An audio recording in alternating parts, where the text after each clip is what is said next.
Okay, take 3 or 4 or 5, whatever this is.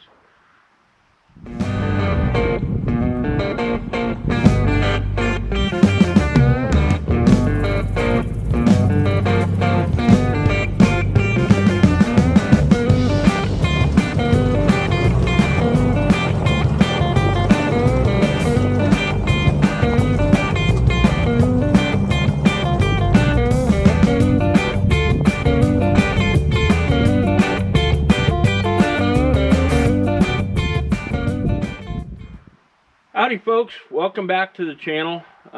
We are on the downhill leg of the repaint and repair of some things on old private parts here.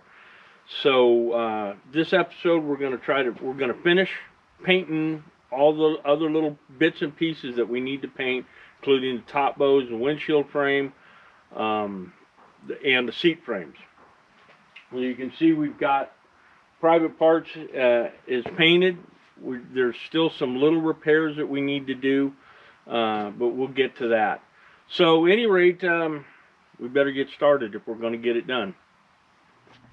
All right, we got the back side of the hood primered. We've got it prepped. So let's go ahead and get some color on this. This is one of the last big items that we have to get done here.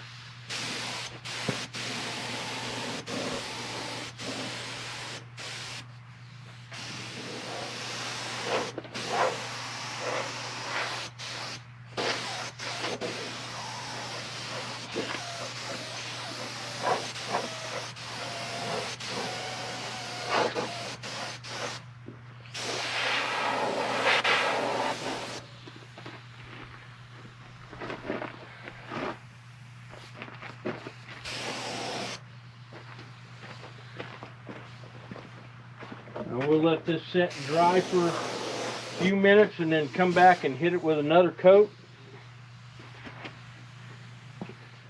Alright, the next thing we need to do is we need to get the windshield glass masked off. We've got everything else has been sanded and ready to go. So we've got to get this windshield masked off.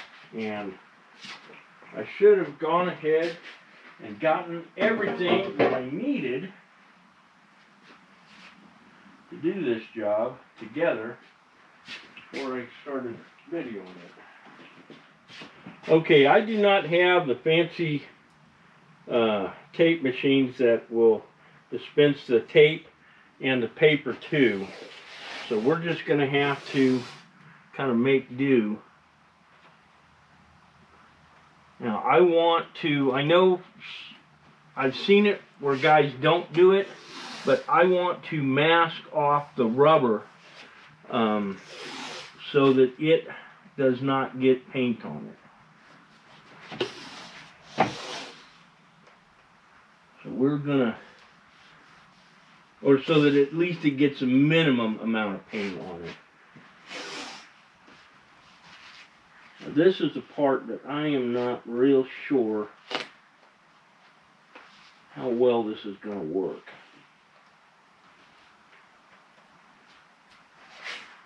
Oh, yeah. This tape works pretty good for that.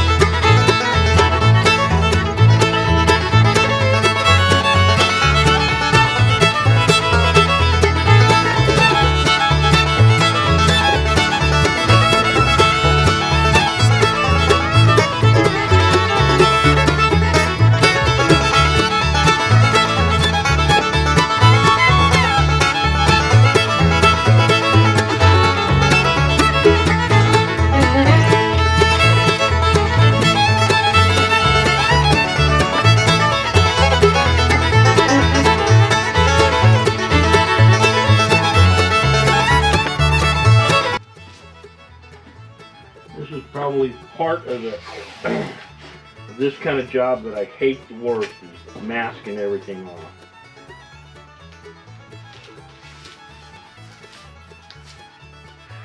Well, there we go. We've got the first side here masked off. Now we got to go ahead and move everything outside, and but we've got to get a few other things that are out there already.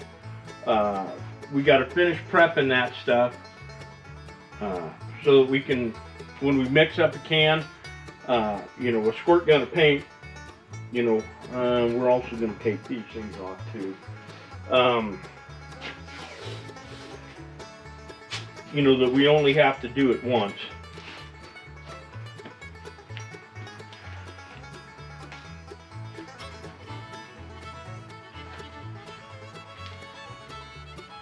Now these here that we're masking off right now are the rubber bumpers for the hood here, or you know, for the windshield frame when it is when the windshield is down.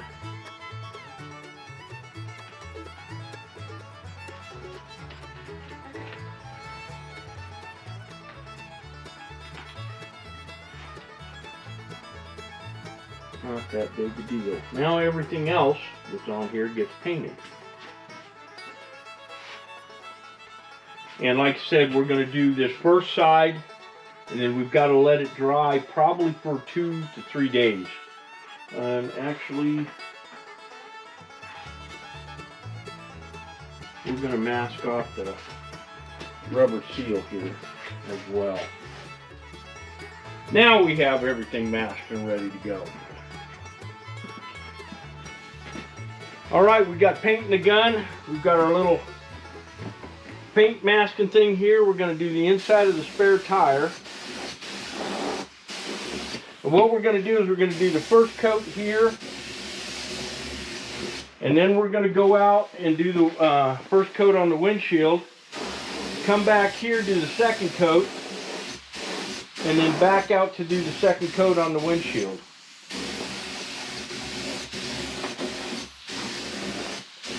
And hopefully we have enough paint in the gun to do it all.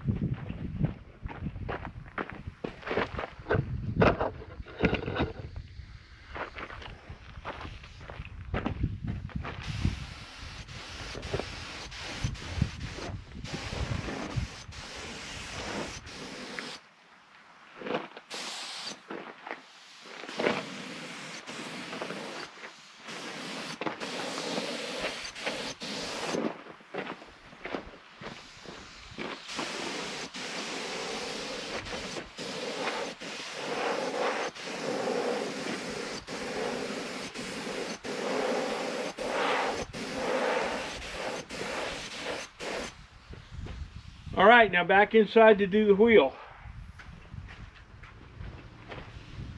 Now for our second coat.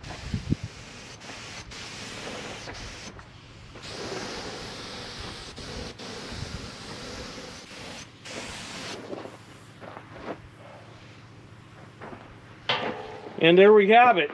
Now it's just time to go in and watch a NASCAR race while we're waiting for paint to dry. All right, folks, it's the next day, and we got to get the tires and wheels put back on private parts and get him at least rolled part way into the shop. So we're going to get the tires and wheels put back on him. The paint has dried long enough to do that. So let's get to it.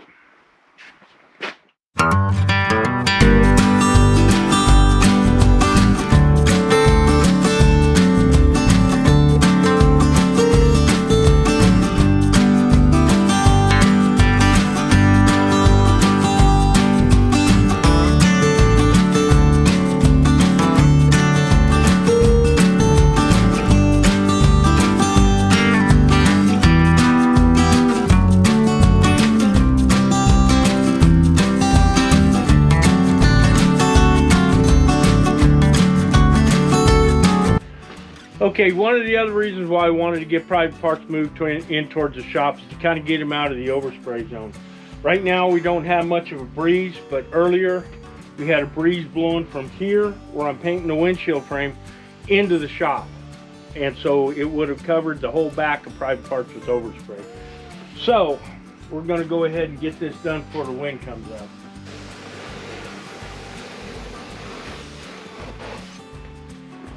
All right, let's let it sit for a little bit and then we'll hit it with a second coat. Actually, let's get everything covered from first coat first. There we go. I think that's about got it.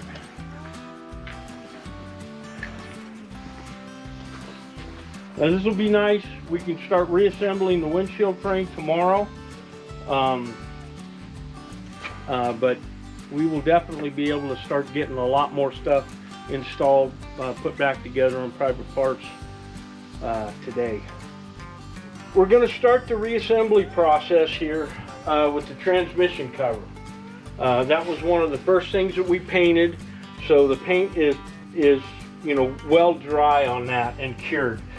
But before we do that, we're going to pull the speedometer cable off and we're going to clean it.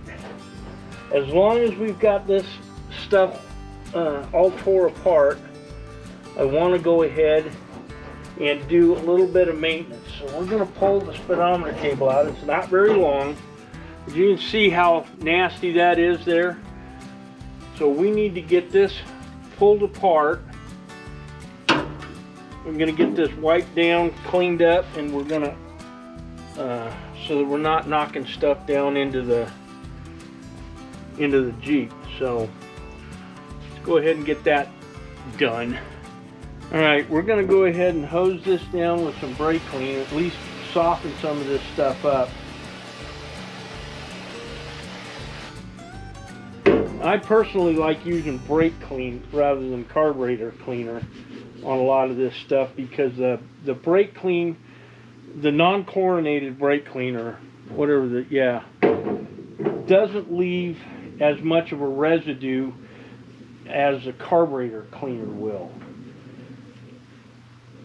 Yeah, this hasn't been cleaned. Well, I haven't ever cleaned this up since I've had him, because I've never had the gauge panel out, never had a reason to.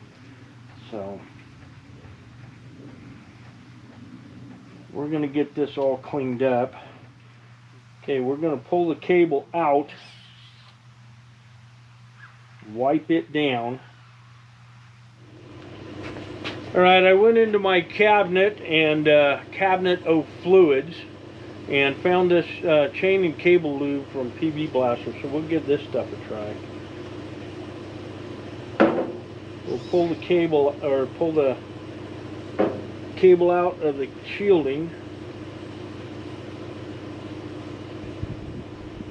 Just squirt this stuff in, and you know, this did not have any kind of a grease on it,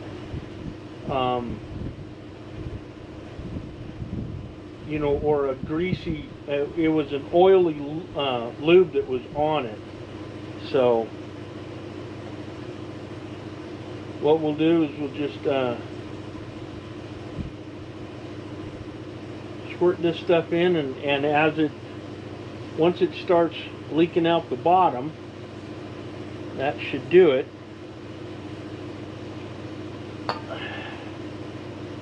And then we'll put the cable back in and then reinstall it back onto the transmission.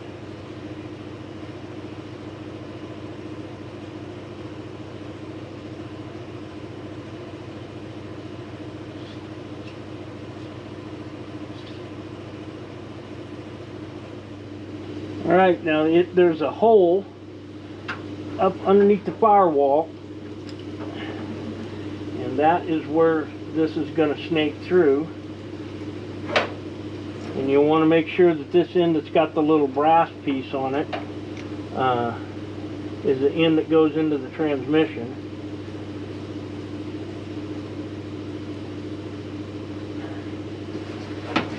And then run this back up through the firewall.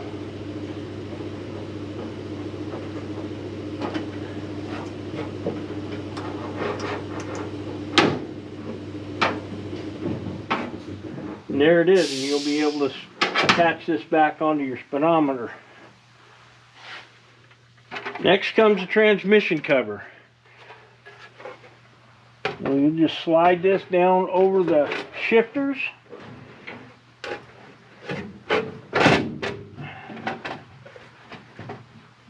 And then down into position.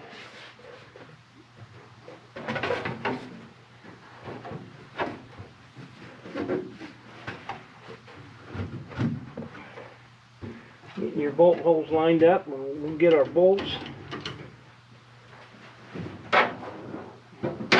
Still good there. Let's get our bolts and get the transmission cover bolted on. What I have found works really pretty good is to get all of them started. Don't go ahead and tighten anything down.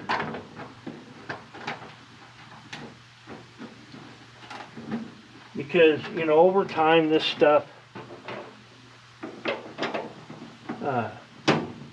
you know, it gets a little deformed and things like that. So some of these holes don't like to line up real well.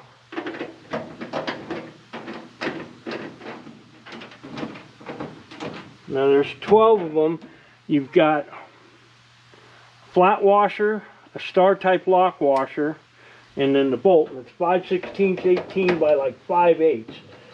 So, you know, you're not going to find a 5/8 long bolt at the hardware store. They just don't exist anymore.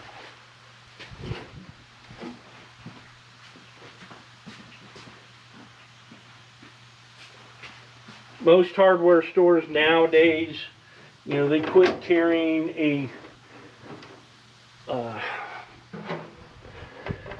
a really good selection of bolts. And so if you're lucky, you might be able to find a three-quarter. A lot of times they start at 1 inch. And, you know, and it's just what you got to deal with.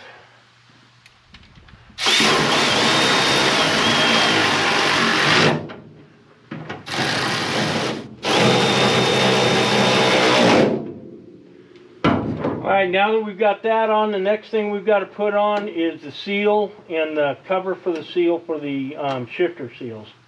This is your four-wheel drive shifter and your parking brake. So now I have a new replacement here because the old one was just worn out. And you can still find this stuff. You just, you know, you got to look for it. And boy, howdy, it appears that this one, I'll bet you, is for the early style, because it's not open enough for this later style parking brake. I never checked it. So we're going to have to do some modifications here. Sure enough.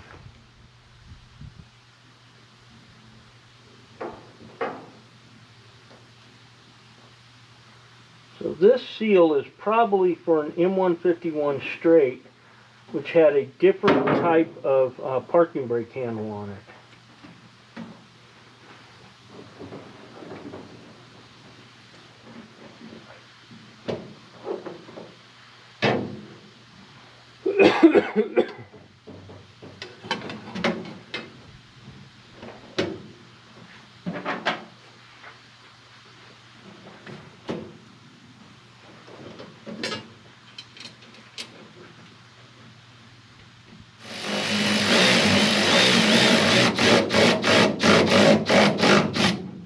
There we go. Alright, to top it off, we've got some brand new shift knobs.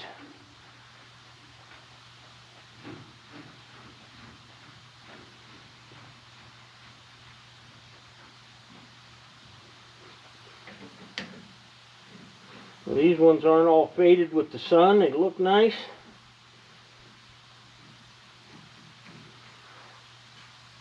There we go. Transmission cover is installed. Next thing we're going to do is get the battery compartment put back together. And we checked our battery tray out. We've got good rubber drains here from the battery tray, and the battery tray still has a good cover of you know, kind of a rubberized coating almost. So this actually just sets down in there, and just make sure that when you set it down in there that those vents, those tubes, go through the big holes and set down and go underneath the vehicle. What this does is that this keeps it, so if the battery gets hot, if it leaks, it'll leak down, theoretically it'll leak down into this tray and then down through these tubes and out, and it'll keep your battery compartment from rusting out. What we have here, this is the bolt that holds the grounding cable on. Now we painted over it, but what we need to do is we need to go in and we need to sand this.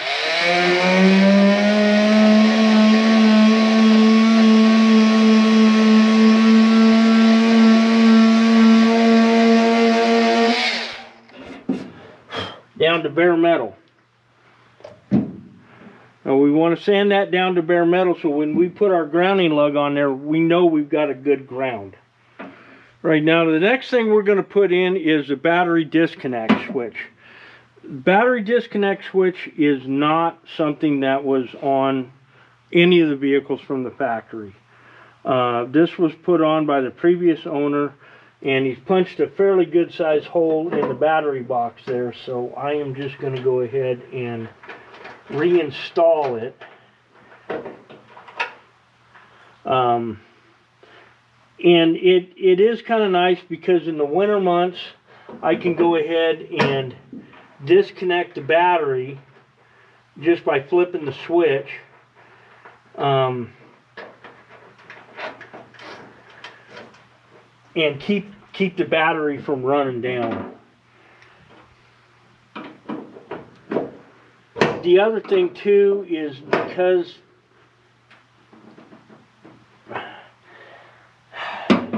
I don't have a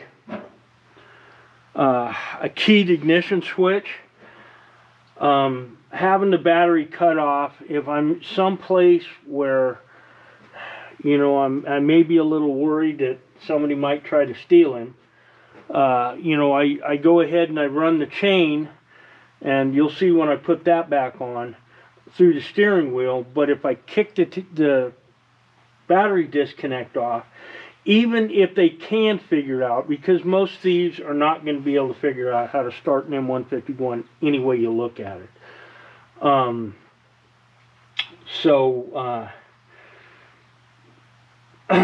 You know, by just kicking the battery disconnect switch off, it adds that little extra layer of somewhat security. There we go. Now that I have done that, what we have to do is that we have to run, this is our negative cable. Instead of running the negative cable straight to the body ground here, we have to get a cable to run from here to this side, or to one side of this switch. And then this side will go to the negative side of the two batteries that are linked in series.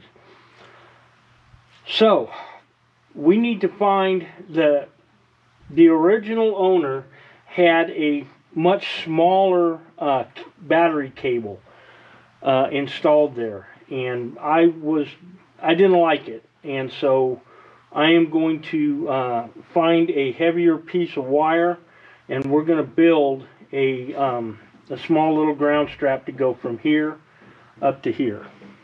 Well, we have come to a screeching stopping spot on the battery box right now, and I'll show you why. I was picking up one of the batteries and I dropped it, and it landed upside down and it broke. So that battery is no good anymore. That battery is also 10 years old, almost 10 years old, 9.5 years old, which means that I'm going to have to replace both of them. That is not going to stop me from reassembling private parts, But right now I just don't have, flat out do not have the money to buy new batteries. I'm going to try to find some batteries somewhere that I can use. But so we're going to stop what we're doing on the battery box and continue on reassembling some of the rest of all this stuff. So now, as far as reassembling everything else, you guys have seen how it all comes apart. It basically goes back together exactly the opposite of the way it came apart. So what I'm going to do is I'm going to set the camera up and I'm going to time lapse. We're going to go ahead and reinstall the radio, the antenna mount there. We're going to install the radio mount there. Obviously we're not going to do anything more on the battery box. We're going to reinstall the grill, reassemble and install the grill. And then when we get to stuff that, you know, that I haven't shown you guys before, then we'll go ahead and slow it down and show you what we're doing. So at any rate, sit back, I'll put some music on, and we'll time lapse this stuff.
Guys and gals, I am putting in a brand new M1029 mount. I hope that it works. It is brand new, and we're putting it in basically because I had a new one and I wanted to put a new one in. So, but this is kind of a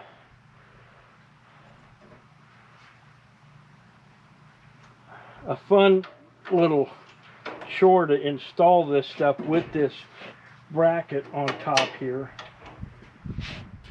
but it's not horrible. But it's definitely something that if you can do it without with the mount, you know, this mount here off of the vehicle, you're better off. When I installed this on here, I had this mount still on the vehicle, and you really pretty much have to have a ratcheting box end wrench to do that.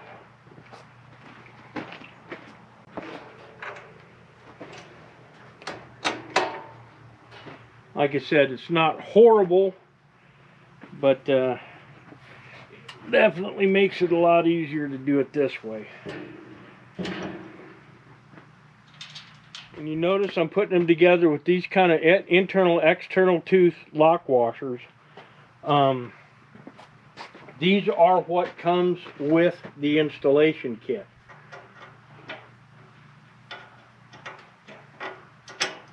So that is what I use on them.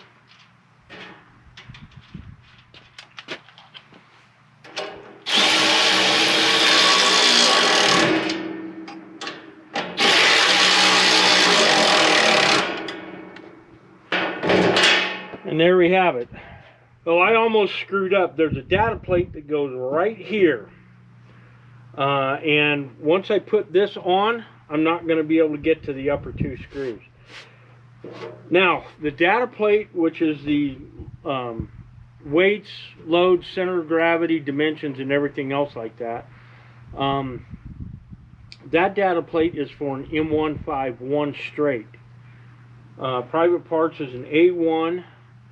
And so I have an A1 load and dimension data plate, or weight and dimensions data plate. I had it in my hands like 2 days ago.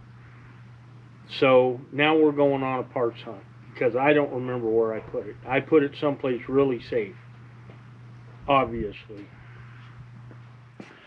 All right, folks, it's the next day. I searched for hours last night trying to find that the correct data plate. Couldn't find it. I don't know. As soon as I bolt it back on, the old one back on, I'll find the new one. But at any rate, this morning we got to get these seats taken apart so we can paint these. It's supposed to be like 100 degrees today, so I want to get these painted first thing this morning. Now the other thing that we got to do this morning is we also got to get the bows pressure washed. Now we're going to be replacing these straps here, so we need to, I'm going to go ahead and remove these things so that they're not all sopping wet. Now this side here was put on with screws. We pan over to the other side.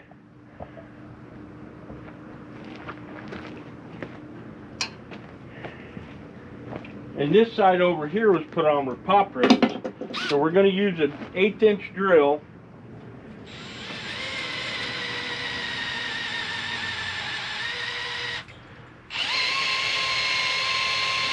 to kind of core out these pop rivets.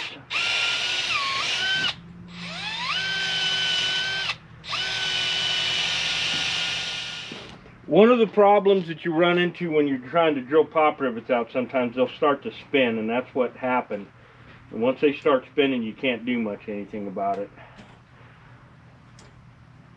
So we're just going to go ahead and pry this off, and hopefully it's going to pull as much of the pop rivet out as it can.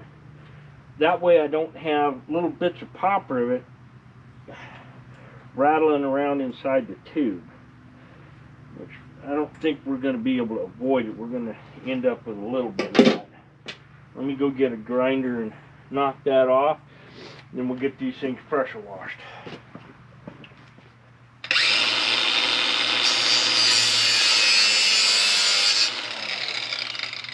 Unfortunately, we're going to have a little bit of it rattling around in there. We're just not going to be able to avoid that. But the reality of it is, the amount of noise that Private Parts makes going down the road, you're never going to hear that thing rattling in there. All right, we need to get some paint on this stuff before it gets too hot. I think it's probably already in the 80s. So let's get to it.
noticed halfway through, I decided to change to the bigger gun.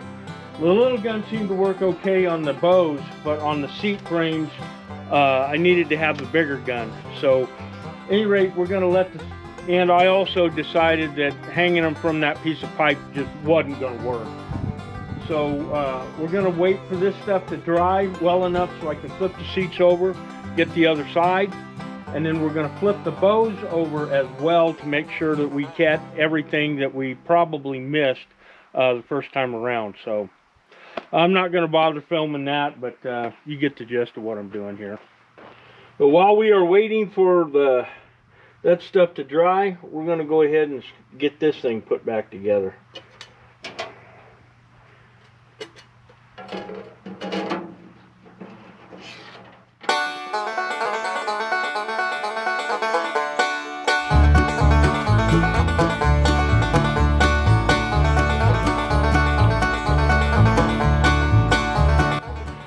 There we go, back to your regularly scheduled time lapse of putting this stuff together.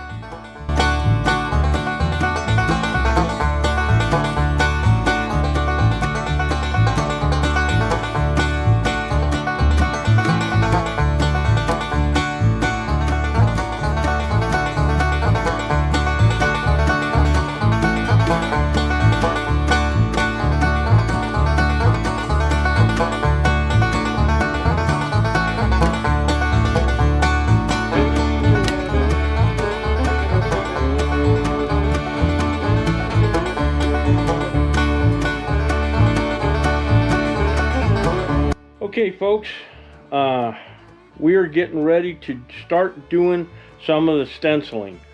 Right now the first thing we're going to do is we're going to do the new private parts stencil on the front of the windshield frame. You can see we've got everything covered on it, and we also have everything that's within distance of the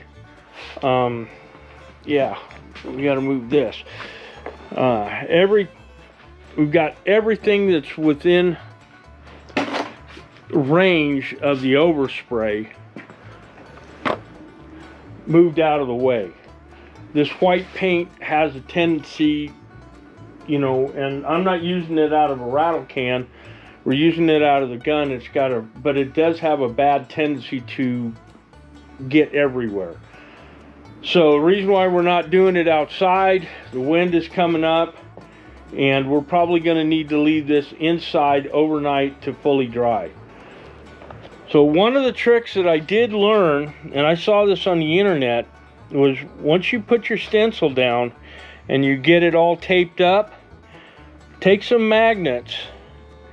I've got one here, here, here, and here. And that will help hold the stencil down against the surface you want to paint, so that you don't end up with any of it lifting up and getting overspray underneath. So you may end up with a little bit of it. You know, for me, it's not that big of a deal. But for, you know, but for this particular part of it, I really don't want anything to. I want it as clean as possible. So now that we've got everything stuck down, taped over, we're going to get to it. All right, we've got all our paint mixed up. We're using the little gun, low pressure, and we're just going to do a small, a real light tack coat first.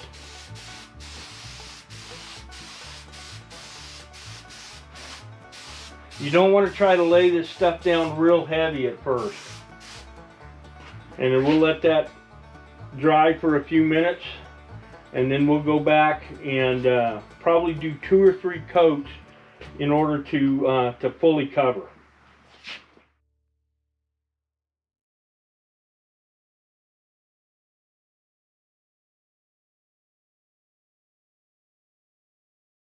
Okay, you can see with this here, we've done pretty much the same thing, and we're just going to go over it really lightly. And like I said, with the gun, you can control your paint flow a lot better than with a rattle can. With a rattle can, You really got to be careful. And this is a semi-gloss white, so it's not like a flat white which will dry in the air and it'll just become dust. This stuff here is a semi-gloss, so it will speckle the Jeep.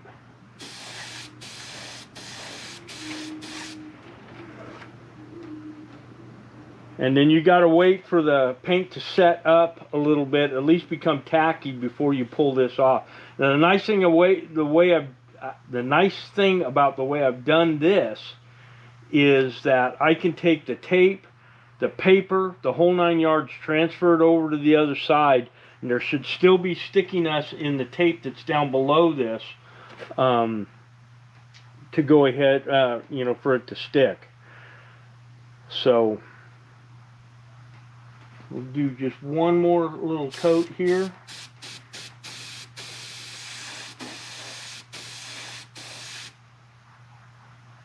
And then let that tack up, and then we'll move to the next, and then we'll do the same thing with the 25 psi tire pressure in the back, and then we'll show you again when we go do the big stencil down below.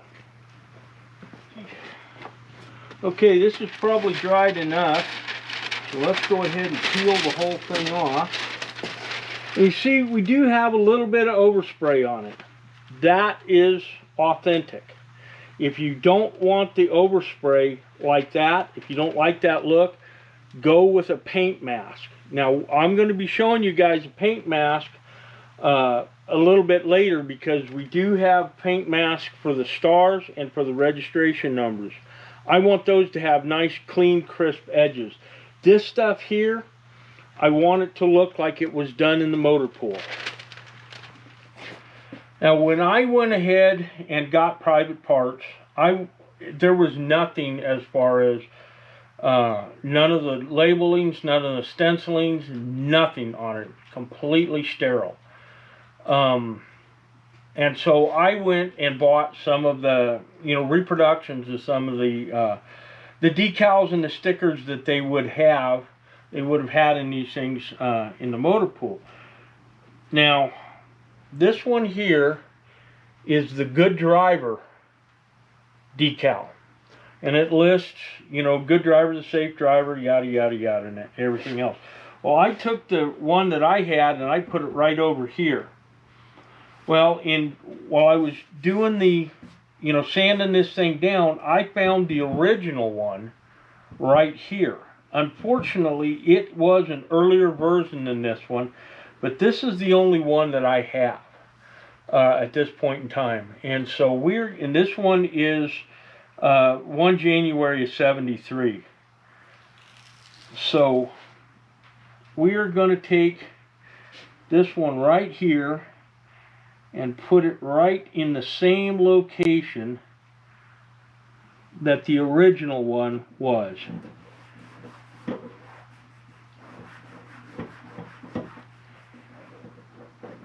And if I get the earlier yellow version, I'll put it on over top of this one here. But that one is an original decal. That's not a reproduction one either.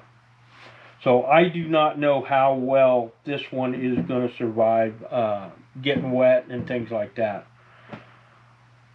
We'll just have to see. So right now we're going to call it good for the day. I'll show you the stencils we got done. And you can see there's a little bit of overspray there. And honestly, like I said, that has the kind of appearance that I want to have.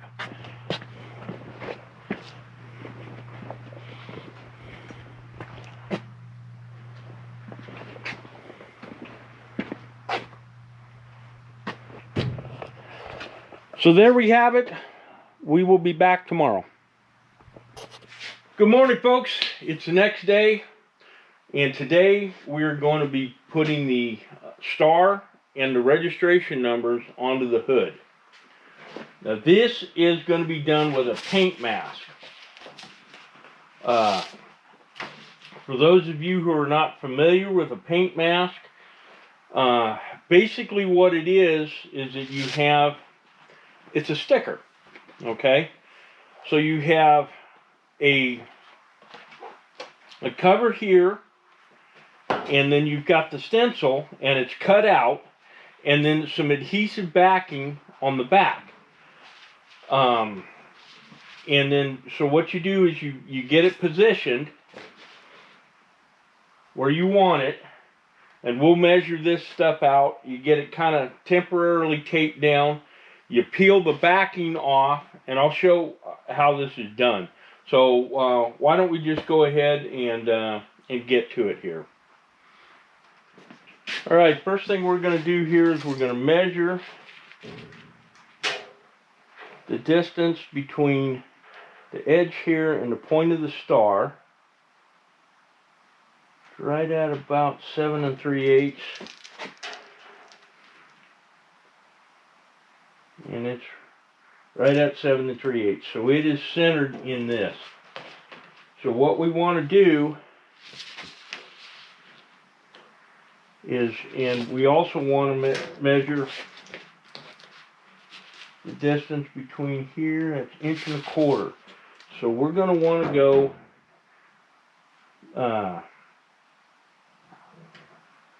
so this is going to want to hang over the edge here about 1/4 inch. And then we're also going to need to center this up.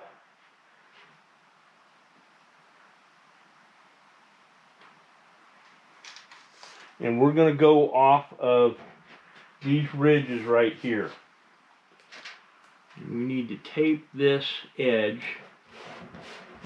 because this is going to be kind of a hinge, so to speak.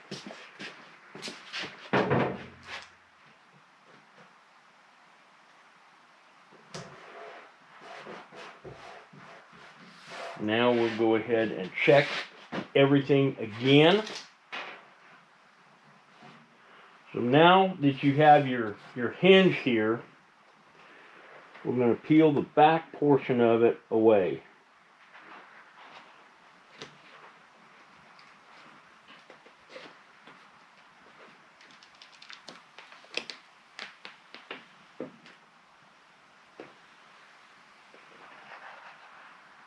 Now, you got to be careful when you're doing this, because you've got this blue has to go with the top. We can go ahead and remove that, and now we will lay this down, and then we've got this little tool right here. Now this is where it's going to be kind of interesting on these stars here, because we have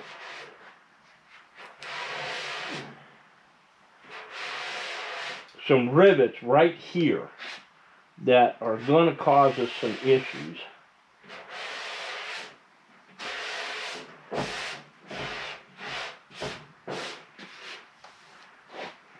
It's not in an area that's going to get paint on it, but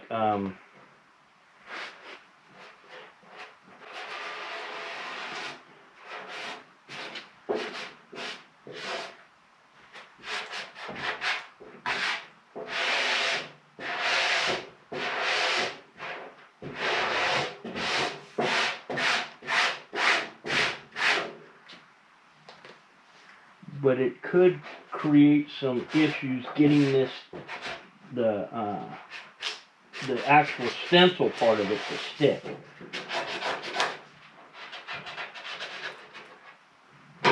So what we may have to do is we may have to go in and cut this so that this, because this area here, we want all this to lay flat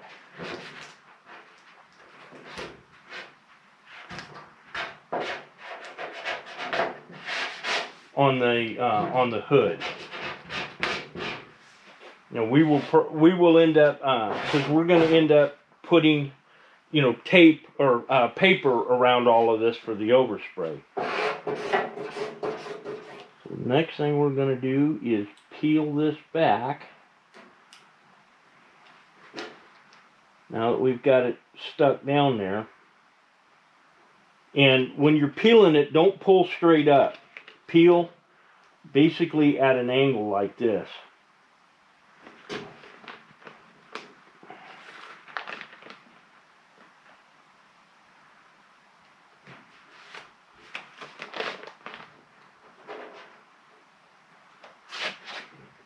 And go very slowly. Don't be in a hurry on this.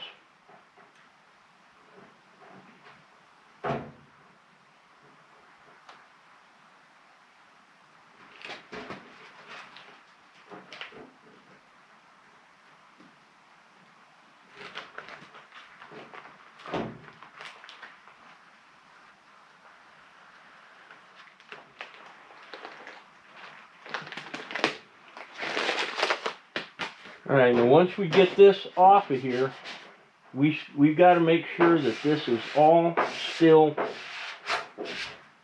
no air bubbles, especially on the edges.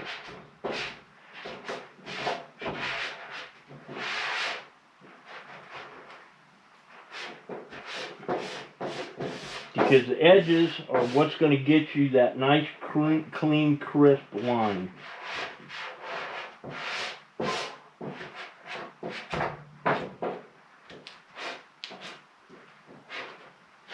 And see, I'm going to have to go ahead and cut that. I'm going to have to go in and cut around this rivet right here. And what that's going to do is that's going to relieve the pressure right here. So that we can get this corner, this edge down here. And we're going to have to do the same thing with this one here.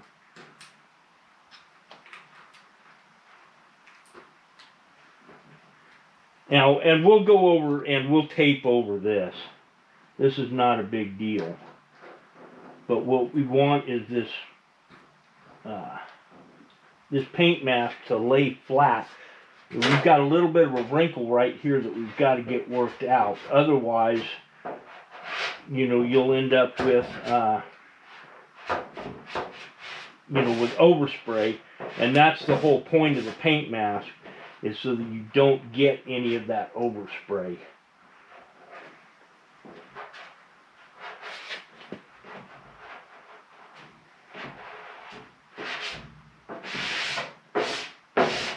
You want to work all these air bubbles out.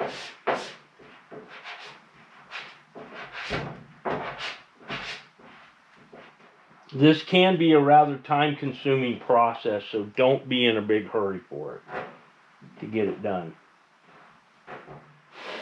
Now, the next thing you're going to want to do is get your paper out and put a nice big spot of paper, you know, masking paper all around it.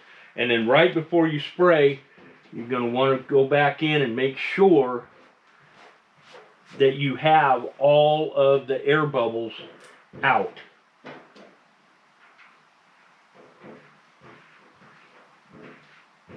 Especially on the edges.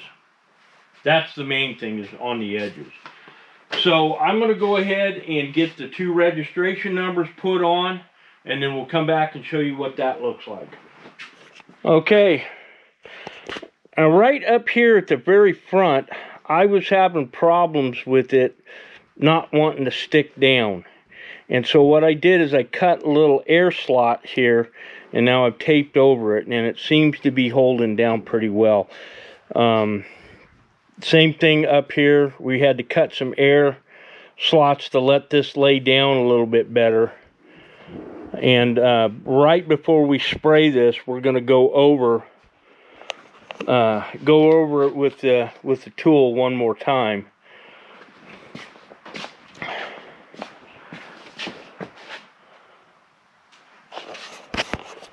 So at any rate, you can see how the paint mask idea works.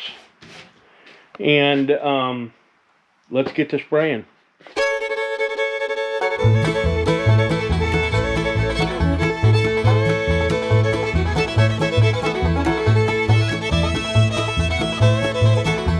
Okay, I think this stuff is dried well enough. We can start pulling the tape off.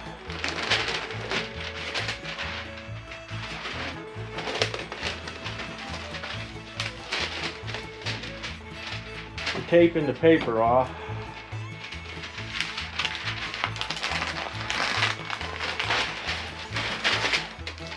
Now comes the fun part. I'm going to peel the mask off. So, like I said, just be very careful when you're peeling this off.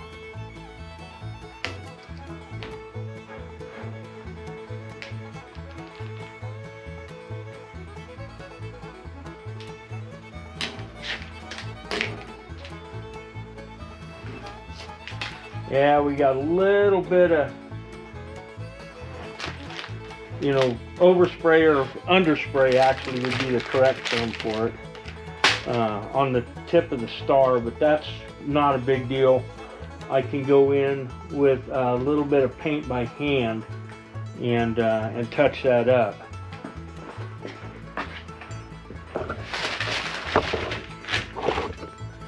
Now let's go ahead and get this peeled off.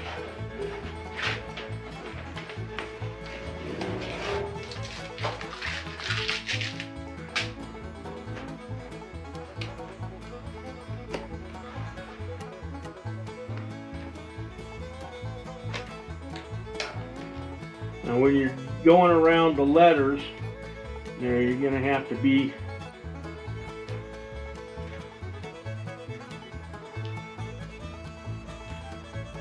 kind of careful. I mean, just to make sure you don't end up peeling stuff off and then smearing it. And we still have to get in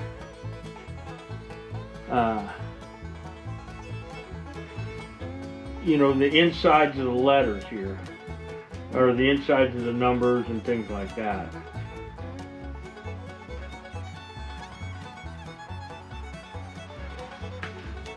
So when you're going to do that, if you feel that the paint's not quite dry enough yet, just leave it and then you can peel that stuff off later. I think the paint is dry enough. Now I'm just trying to find my little knifey, a little razor knife. I don't know what happened to my little green knife there, but I'll go ahead and use this one. Just very carefully lift that off.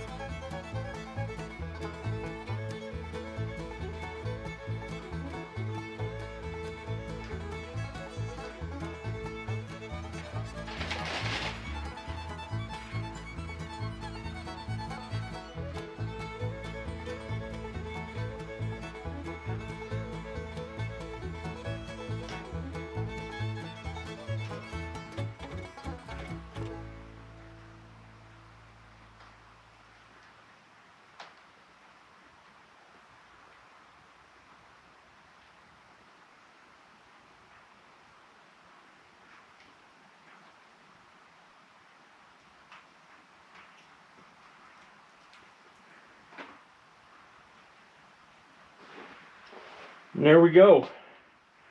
She's looking pretty good now. Well, folks, that's going to do it for this video. I was really hoping I could get everything done by the end of this video, but the video is running close to an hour long, and you know, I don't want to be that channel or that kind of guy that goes ahead and takes on a project and says, look, you know, we've got all this stuff to do, and then, you know, 20 minutes later it's done. You have no idea what they did, what it took to get to that point. So, you know, I try to take you guys along for each step of the way. So at any rate, if you made it this far in the video, thanks again for watching. I appreciate it. Next video, we are going to be finishing everything up, and we're going to try to get it done in time for the Father's Day car show here in Yerington. It's a big deal every year. So we're going to try to get private parts done and entered into the car show. So at any rate, thanks again for watching. Remember, please like, share, and subscribe, and we'll see you on the next one. Stay tuned.